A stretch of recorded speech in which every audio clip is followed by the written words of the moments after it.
Guys, I welcome you all on your favorite channel, that is Education Champ.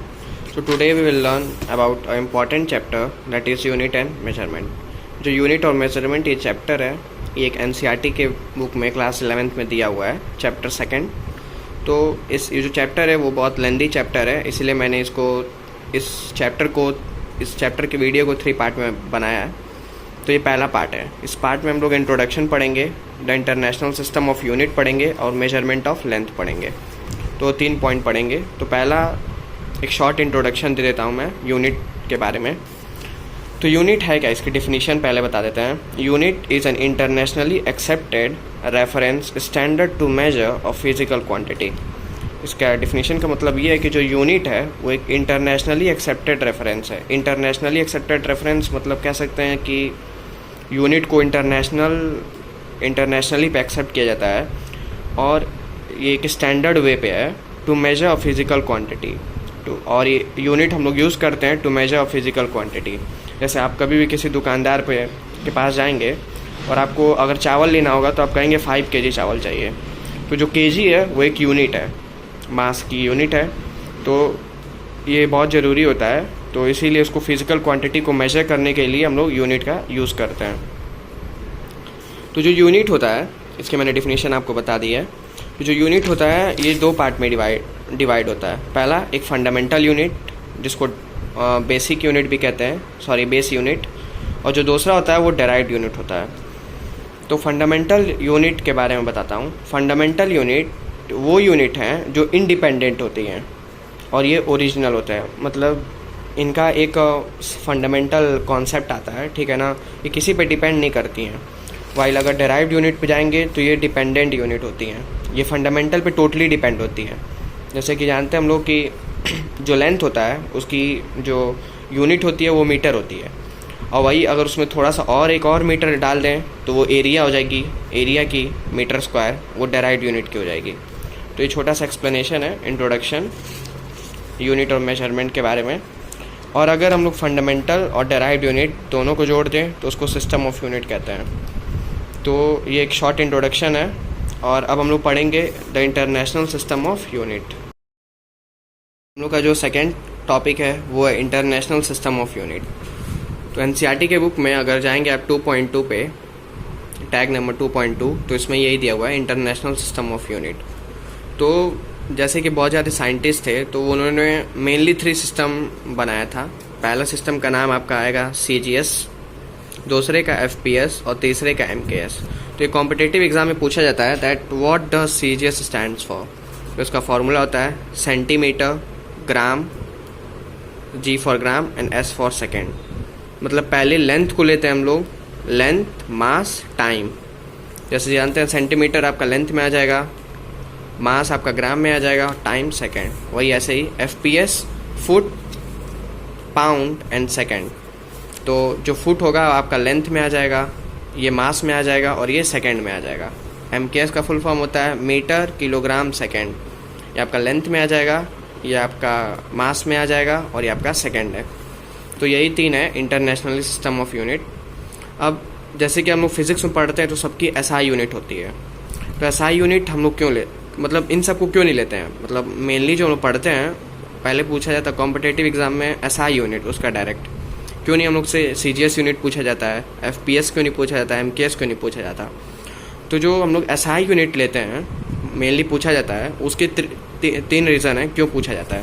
क्योंकि जो SI unit होता है वो डेसिमल सिस्टम में लिखा जा सकता है, ये क्वाइट सिंपल होता है और ये कन्वीनियंट होता है। मतलब आप लोग कह सकते हैं जैसे SI यूनिट ही एक यूनिट है जिसको हम लोग डेसिमल सिस्टम में लिख सकते हैं, ये सिंपल होता है और इसको अगर एक फॉर्म से दूसरे फॉर्म में कन्वर्ट करें तो ये भी बिल्कुल ईजिली कन्वर्ट हो जाएगा। इसीलिए हम लोग SI को लेते हैं।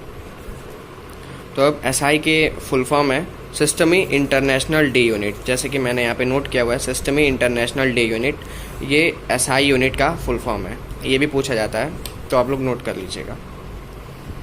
तो अब ये था आपका the international system of unit, और इतना आपका 3 टॉपिक आएगा, CGS, FPS, MKS। Mainly SI होता है क्योंकि ये डेसिमल फॉर्म में लिखा जा सकता है, क्वाइट सिंपल होता है, कन्वीनियंट होता है, इसी वजह से।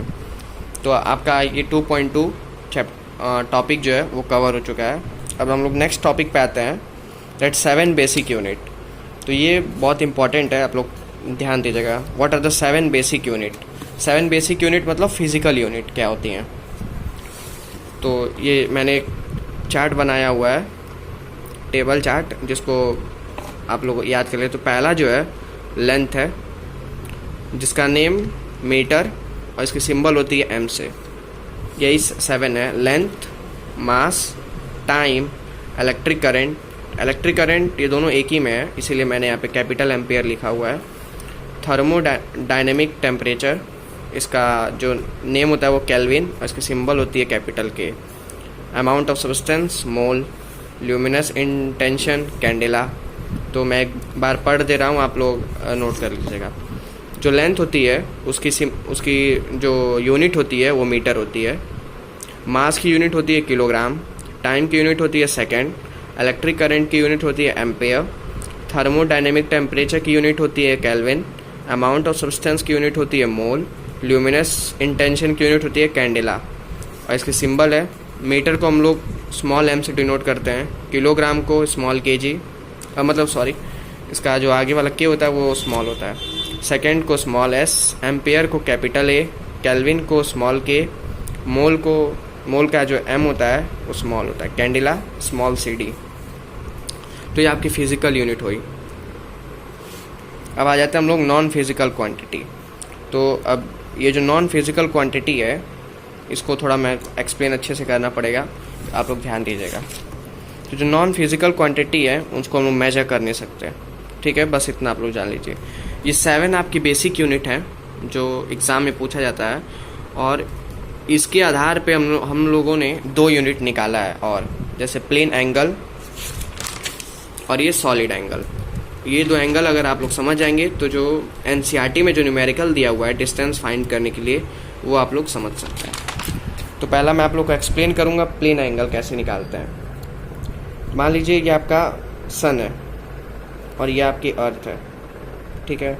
तो अगर आपको पूछा कि यहाँ से और यहाँ तक की डिस्टेंस निकालनी है तो कैसे निकालेंगे। तो पहला प्लेन एंगल का एक फॉर्मूला होता है। प्लेन एंगल की जो थीटा होता है इसको थीटा कहते हैं, और ये जो है इसको पैरेलैक्स एंगल कहते हैं।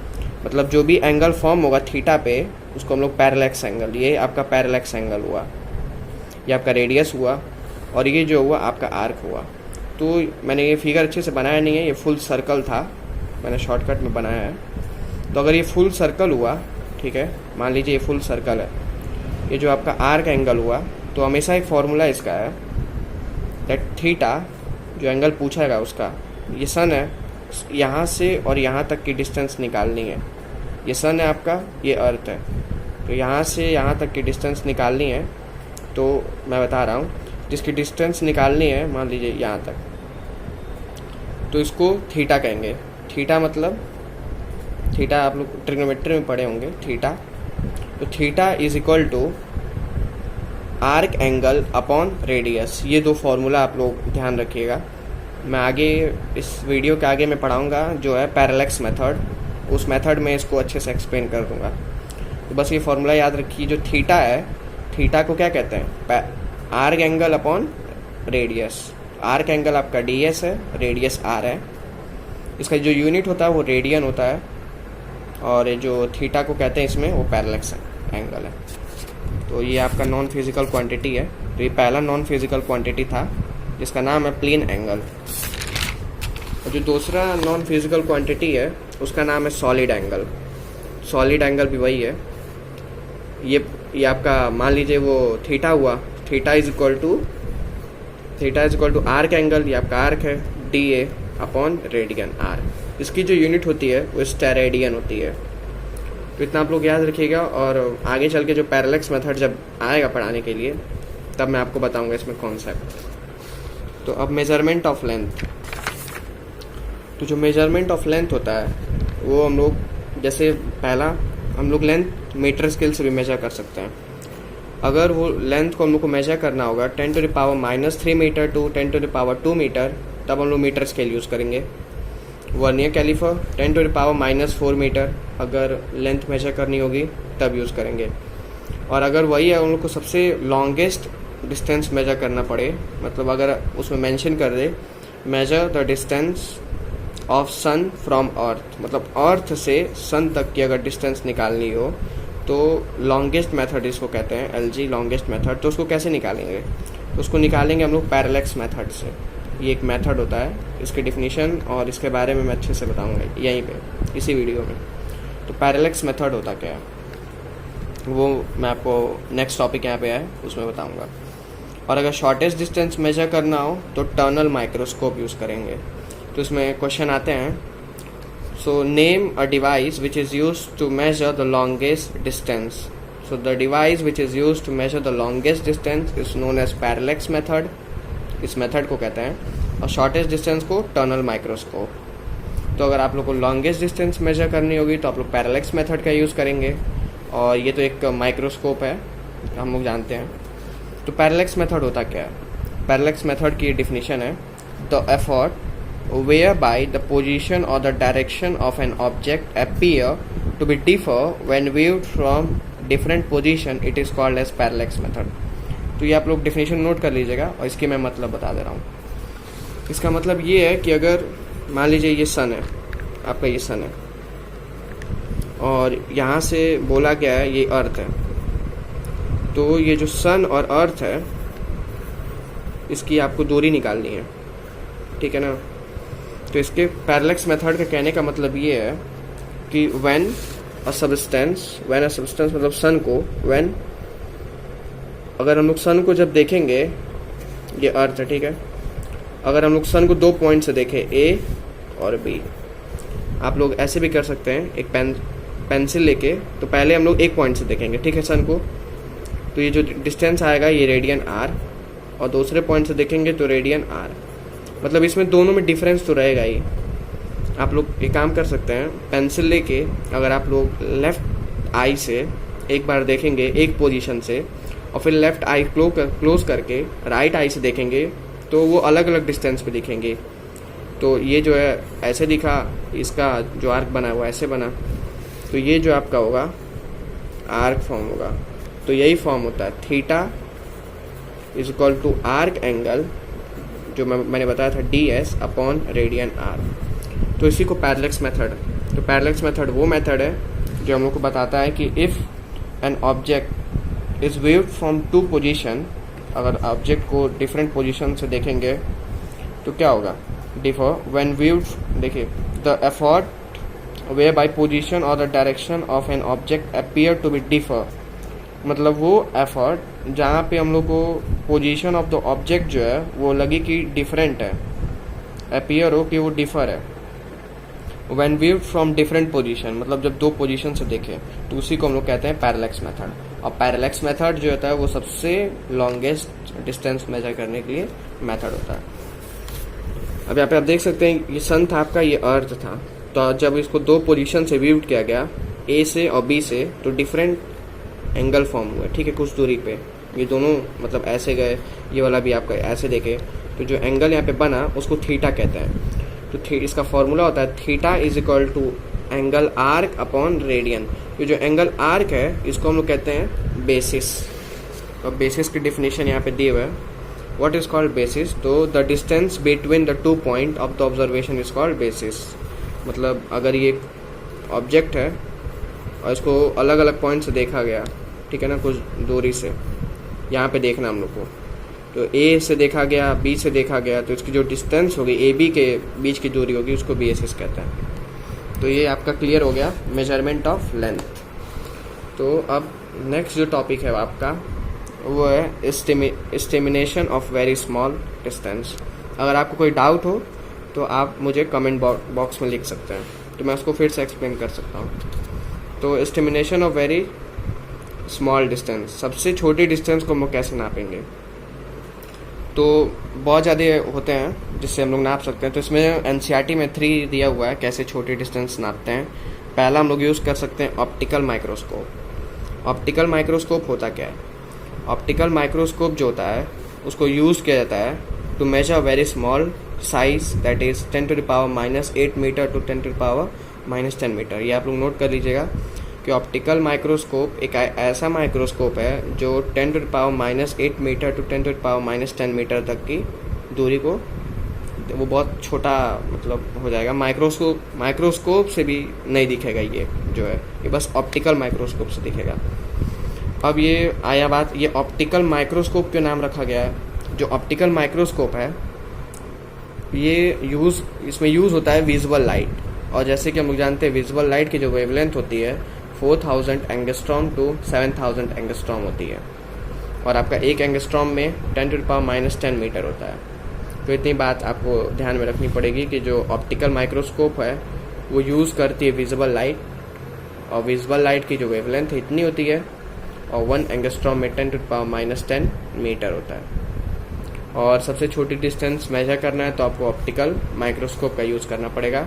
सबसे लॉन्गेस्ट अगर डिस्टेंस तो आपका पैरेलैक्स मेथड, सबसे स्मॉलेस्ट तो टनल माइक्रोस्कोप, और ये ऑप्टिकल माइक्रोस्कोप इस तो बीच में आता है, मतलब सबसे लार्जेस्ट तो आपका पैरेलैक्स मेथड, सबसे स्मॉलेस्ट टनल मेथड, और इसके बीच में भी कुछ मेथड आते हैं। तो ये था आपका ऑप्टिकल माइक्रोस्कोप। अब आता है इलेक्ट्रॉन माइक्रोस्कोप, जो थर्ड मेथड है ये इलेक्ट्रॉन माइक्रोस्कोप।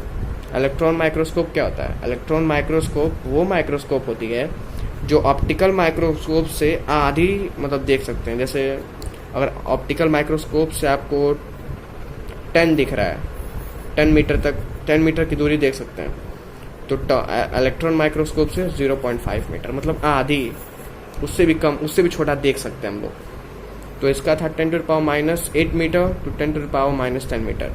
इलेक्ट्रॉन माइक्रोस्कोप में साफ साफ लिखा गया है कि the wavelength of an electron can be as small as the fraction of the angstrom, मतलब फ्रैक्शन, एंगस्ट्रॉम जो है उसका फ्रैक्शन देख सकते हैं। Such as the electron microscope with the resolution 0.6 angstrom.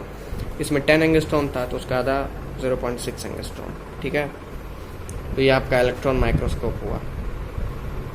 अब जो हमको लग रहा है ये आखिरी जो है पॉइंट, वो है आपका रेंज ऑफ लेंथ है। अच्छा, रेंज ऑफ लेंथ, सबसे छोटी रेंज और सबसे बड़ी रेंज क्या होती है?